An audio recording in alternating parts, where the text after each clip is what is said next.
আমার মেয়ের বার্থডে ছিল, আমি হচ্ছে ওর জন্য একটা কেক অর্ডার করব। গেছিলাম দোকানে, যাওয়ার পরে আমি বললাম যে ভাই দুইটা কেক দেখাই বলছে, একটা কেকের একটু নিচের সাইড আর আরেকটা কেকের উপরের সাইড, দুইটা ডিজাইন একসাথে করে আমাকে একটা কেক বানিয়ে দিবেন। বাট ওনারা আমাকে বললো যে আপনার যেভাবে আছে ওইভাবেই নিতে হবে, আমরা কোনো ডেকোরেশন আপনার পছন্দ মতো করে দিতে পারবো না। হ্যাঁ হ্যাঁ, রাগ তো অবশ্যই হয়েছে।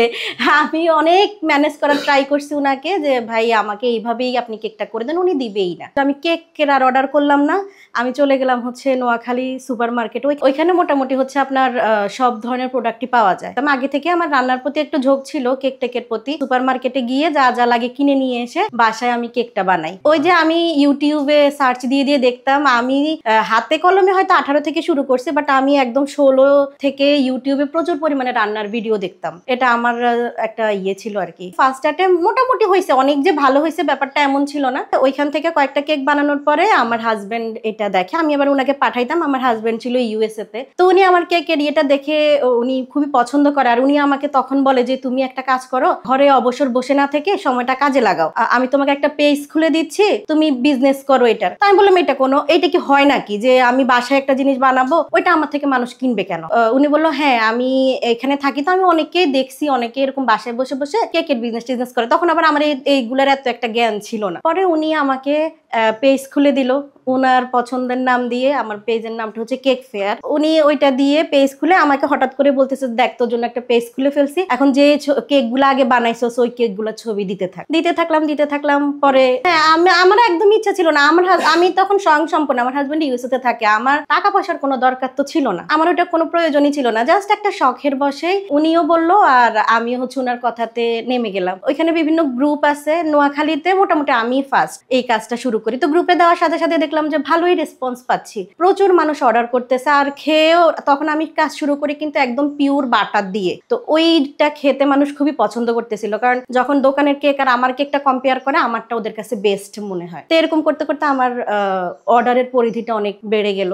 1 বছরের মাথায় হচ্ছে আবার আমি আমার ট্রেড লাইসেন্সটাও করাইনি, উনিই করাই দেয় সবকিছু। ট্রেড লাইসেন্সও করে। যখন ট্রেড লাইসেন্স করে তখন আমি বলি যে এটা কেন করতেছে, আমি তো কখনো বিজনেস করবো না, আমার তো ট্রেড লাইসেন্সের দরকার না, আমি তো অত বড় ব্যবসায়ী না। উনি বলে যে না, এটা কখনো না কখনো হয়তো বা তোমার কাজে লাগতেও পারে, বা তুমি যে একটা জিনিস বানাচ্ছ কেউ যদি তোমার নামে কমপ্লেইন করে যে তুমি যে বিজনেস করতেছো এটার কোনো অনুমতি আছে নাকি, তখন তুমি কি বলবা? তো উনি ওনার চিন্তা থেকেই আমাকে ট্রেড লাইসেন্স, ভিজিটিং কার্ড, রসিদ বই সবকিছুই উনি হচ্ছে আমাকে রেডি করে দেয়। না, আমি আসলে সত্যি কথা বলতে আমি একদমই একজন ঘরমুখ হাউস ওয়াইফ ছিলাম। আমি কখনোই চিন্তা করি নাই যে আমি বাইরে কিছু করবো। 19-এর দিকটাতে হুট করেই হচ্ছে আমার হাজবেন্ডের ক্যান্সার ধরা পড়ে। এমন একটা স্টেজে ধরা পড়ে যে উনি বেশি দিন আর সার্ভাইভ করতে পারে না। উনি মারা যাওয়ার পরে আমি এতটা ডিপ্রেশনে চলে যাই, উনার লাশ আনে শ্বশুর বাড়িতে যাই। বাট শ্বশুর বাড়িতে ওইখান থেকেও বলা হয় যে আমার হাজবেন্ড যেহেতু মরে গেছে আজকে থেকে ওইখানেও আমার আর কোনো ইয়ে নাই, মানে আমার কোনো অধিকার ওইখানে নাই। আর যদি থাকতে হয় তাহলে হচ্ছে আমাকে ওইখানে একটা পেমেন্ট করে ওইখানে থাকতে হবে। তো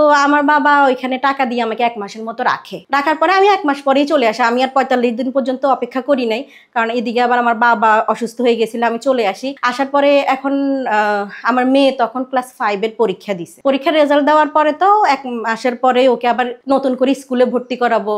এমন একটা সময় আমার কাছে মাত্র 60,000 টাকা ছিল। আমার হাজবেন্ড মারা যাওয়ার আগে যে টাকাগুলো দিছিল সংসার খরচের জন্য, আমি জাস্ট ওইখান থেকে 60,000 টাকা এটা জাস্ট এমনিই জমাইছিলাম শখের বসে। ওই সময়টাতে আমি খুবই ভালো একটা লাইফ লিড করতেছিলাম। টাকা পয়সার অভাব কি কাকে বলে ওইটা আমি দেখি না। আমি প্রচুর শপিং করা, প্রচুর রেস্টুরেন্টে খাওয়া দাওয়া, ঘোরাফেরা, আমাদের লাইফটা তখন ছিল বিন্দাস। সেই যে টাকা পয়সা নিয়ে যে একটা টেনশন করা, ওই জিনিসটা আমার লাইফে ছিল না। কিন্তু উনি মারা যাওয়ার পরে হঠাৎ করেই এমন একটা প্রেশার আমার উপরে পড়লো, আমি মানে টাকাটা কই পাবো ওইটা চিন্তা করেই হচ্ছে আমার 3 মাস কেটে যায়। আমি ওই যে জমা 60,000 টাকা ছিল, ওই 60,000 টাকা দিয়ে আমার 3 মাসের মতো আমি কাটাইতে পারি। কিন্তু এরপরে আমি কি করব? পরে আমি তো আগে থেকেই ছোটখাটো ওই বিজনেসটা চালাইতাম, ওইটা আমার জাস্ট একটা শখ ছিল, আমি ওইটা কখনো প্রফেশন হিসেবে নিব ওইটা আমার চিন্তায়ও ছিল না। পরে আমার মা, আমার বোন আমাকে আবার বললো যে না, তুমি কাজটা আবার শুরু করো, তোমার বাচ্চার খরচ আছে। হ্যাঁ, হয়তোবা বাসায় থাকলে আমরা তোমাকে একটু খাওয়াইতে পারবো, কিন্তু তোমার যে আদার্স খরচগুলা ওইগুলা তো আর আমরা চালাইতে পারবো না। পরে আমি আবার হচ্ছে ওদের কথায় আবার বিজনেসটা শুরু করি।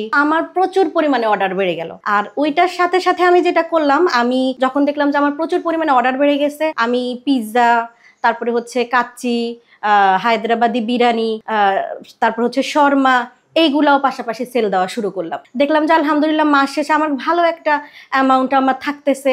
আমি আমার প্রায় 30-এর মতো একটা অ্যামাউন্ট আমার থাকতেছে। নোয়াখালী যুব উন্নয়ন ট্রেনিং সেন্টারে আমাকে গেস্ট টিচার হিসেবে ওরা ওইখানে ডাকে, কারণ যুব উন্নয়নে কখনো কিন্তু ফুডের উপরে কখনো কোনো কাজ করা হয় নাই।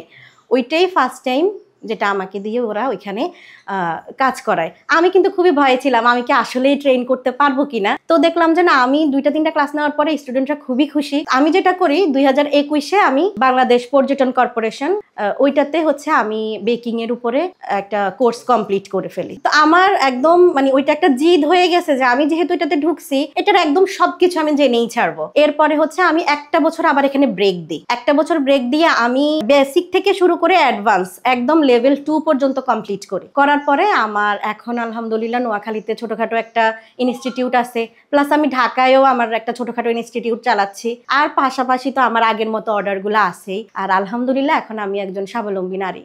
আমার হাজব্যান্ড আসলে নিজের হাতে ধরেই হচ্ছে আমাকে একটা গতি দেখাই দিছে।